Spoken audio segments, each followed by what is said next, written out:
Why does the podcast exist to you?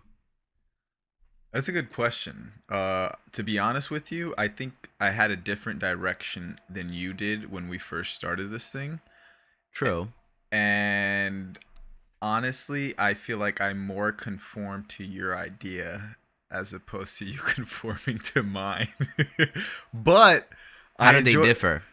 because I was looking at this in the beginning of more of like a structured thing where we would bring in random people, not all the time, but a lot of episodes we would bring in random people that were experts in certain parts of life that we don't really know about. You know what I mean? Yeah.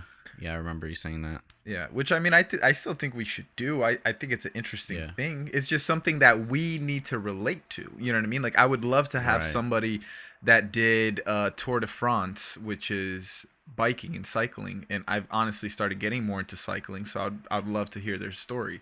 I'm sure you. I wouldn't even know what to say. I'm sure. I wouldn't know what to ask. Well, yeah, but I mean, at that point, that's where you got to do your due diligence as not the interviewer, but the host of the podcast, the co-host, and find out about that world. Just like if you were to say, like, yo, I know how much you fucking love Alaska and goddamn salmon, so you'd be like, yo, I'm gonna fucking bring a salmon expert that lived out in Alaska for the last 20 years in the wild. I'm gonna be like, fuck yeah, that's dope. Let's bring him in, and I'm gonna ask him some crazy shit. I want to hear his stories. You know what I mean? Right. But yeah, that would be cool. We should probably plan to do that someday. Fuck you. Now because I'm saying this shit on the podcast, now it sounds great to you? No, but for real, I didn't like the idea at first, but I do see what you're actually saying now, and I feel like that's actually a cool idea to like just talk to someone that's an expert at something, and I'm sure we can make it entertaining somehow.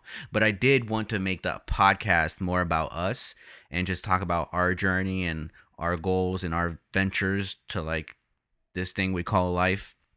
And that's why I thought it'd be interesting, because it's unique. There's no one else out there that's us, you know? So that's why I found that to be more interesting than us trying to find out someone else's life. Yeah. And honestly, I'm glad we took this journey because it's made us better speakers. Even though we still suck, we're way better than we were a year or a year and a half ago when we started this. So we've gotten to the level. Like I'm terrible. Yeah, I mean, me too. I still feel like I'm terrible as well. But we've only gotten better in this past year and a half. I'm sure if we listen back to a podcast, our first podcast, we're going to be like, oh my goodness. Actually, that's not true because you would cut out a whole bunch of the audio. Yeah. So you would edit everything. Edit the fuck out of it. Exactly. To make it sound at least comprehensible. Exactly. It was horrible. But regardless. The way it started. It still sounded bad. And you edited it, so I could only imagine what it would sound like if you didn't. Hey man, it didn't sound that bad. I mean, that's because you edited again. But regardless, I'm glad we went that journey and that route, because now it's got us to this point where I would feel more comfortable in bringing somebody to the podcast and speaking to him. Somebody that's not necessarily our friend, but somebody that's more of an expert in a certain field or whatever the case may be, you know? Plus, it kind of takes off the pressure, like to speak as much, since the person or the guest is speaking most of the time. Right. Because whenever we had a feature, like whenever we had someone else on a podcast, we would just be asking that person questions and they would just kind of talk about whatever, you know? Yeah. No, yeah. So but I kind of like that too. Yeah. No, I 100% agree. I mean, at the end of the day, it forces us to learn how to keep up a conversation and how to be more entertaining in general, because it's just you and a mic and your friend talking what's up. But also it gives kind of more of an authentic, true version of yourself, because people see our content and they form us out to be a specific type of person. You know what I mean? So with that being said, this gives us more of a transparency, and people are able to see who we truly are and where our ideas and values lie. Right. Including our flaws, honestly. Yeah, for sure. Like, for sure. What's being more exposed in this? Because we barely like do any editing with this. We can't. Yeah, we don't.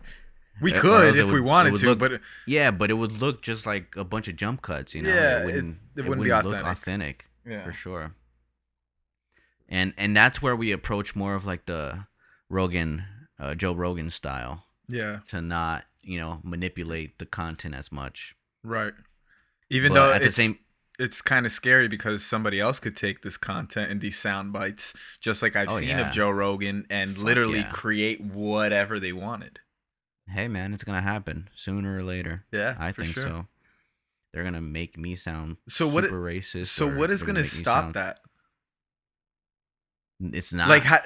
It's but technology. I mean, not like stop that, but what is gonna combat that in the sense of how do you prove that you didn't say those things at that point? Do you have to take like a lie detection test? I don't know, because they could even fake videos, and Right, that's a right. problem. They can. That's what I'm saying. Do you have to take like a lie detection test and then a Mm. polygram? I don't even think that's like all the way accurate either, because someone could be really good at lying Yeah, and somebody passing that could, test. but you have to either be trained or just a fucking psychopath to do that. So Yeah, still it's possible, it's but we need to possible, have a yeah. more accurate system where we can detect, you know, true information.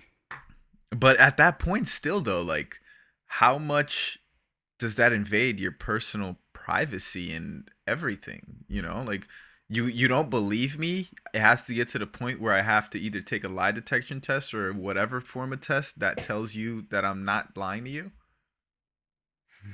Does that not like defeat the purpose of trust?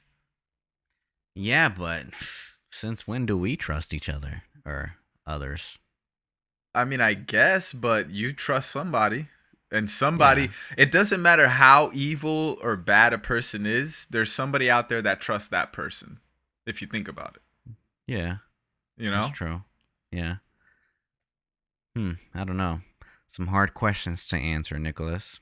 Yeah, man. I don't know. Now we're deep in this. Now we're thinking and overthinking.